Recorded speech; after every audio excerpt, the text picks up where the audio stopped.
కూటమి ప్రభుత్వం అధికారంలోకి వచ్చిన తర్వాత తీసుకొచ్చినటువంటి ఫ్రీ బస్ ఏదైతే ఉందో శ్రీశక్తి అంటూ ఫ్రీ బస్ పథకం తీసుకొచ్చింది. దీనికి సంబంధించి కూడా ప్రస్తుతం మనం ఉన్నటువంటి ఆశ్రమంకి సంబంధించిన హైవే వద్ద ఉన్నాం. ఇక్కడ ఉన్నటువంటి హైవేకి సంబంధించి కూడా ఏదైతే ప్రధానంగా ఉన్నటువంటి పల్లెవేలకు కానీ ఇలాంటి బస్సులకు సంబంధించి ఇక్కడికి ఏమి రావు. పూర్తి స్థాయిలో సూపర్ లగ్జరీలు కానీ అల్ట్రా డీలక్స్కి సంబంధించి కానీ బస్సులన్నీ కూడా పూర్తి స్థాయిలో ప్రయాణం కూడా ఇటు నుంచే ఉంటుందని చెప్పొచ్చు. ప్రధానంగా ఇక్కడ ఉన్నటువంటి మహిళలు కూడా టికెట్లు తీసుకుని ప్రయాణాలు చేసినటువంటి పరిస్థితి ఉందా? ఇక్కడ మహిళలు ఉన్నారు, వీరితో మాట్లాడదాం. అమ్మ చెప్పండి. కాదంటే ఇది డబ్బులదేనంట.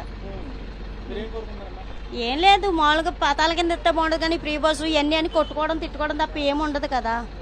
దాని గురించి అంతగానే ఏం లేదు. బస్ అన్నీ ఇవ్వలేదండి. పల్లె వెలుగు, అల్ట్రా పల్లె వెలుగు, ఎక్స్ప్రెస్ వరకు ఇచ్చారు.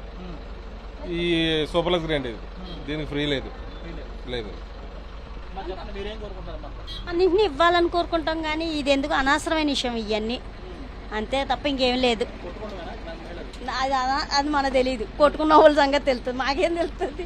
మేము ఎక్కం తొందరగా బస్సులు, దానివల్ల మాకు తెలియదు అంతే. ఏమన్నా వస్తే బాగుంటుంది అనుకుంటాం కానీ ఇది అనవసరం అనుకుంటున్నాం, అనవసరం. ప్రధానంగా చూస్తే కనుక ఫ్రీ బస్సుకి సంబంధించి కూడా తమంతా చూస్తే కనుక టికెట్ల విషయంలో కూడా మహిళలకు సంబంధించి పూర్తి స్థాయిలో రద్దీగా కొట్టుకునేటువంటి పరిస్థితి కూడా ఉంటుంది. అలాంటి తరుణంలో తామంతా కోరుకునేది ఒకటి, సంక్షేమ పథకాలకు సంబంధించి ఇవ్వాలి కానీ ఇలాంటి ఫ్రీ బస్సు సంబంధించినటువంటి స్కీములు కూడా తామంతా అంత ఇంట్రెస్ట్గా లేవని చెప్పి వారు కూడా స్పష్టం చేసే పరిస్థితి కూడా కనబడుతుంది. విజయ్ శ్రమంతో రాజు, సాక్షి టీవీ, ఏలూరు నుంచి.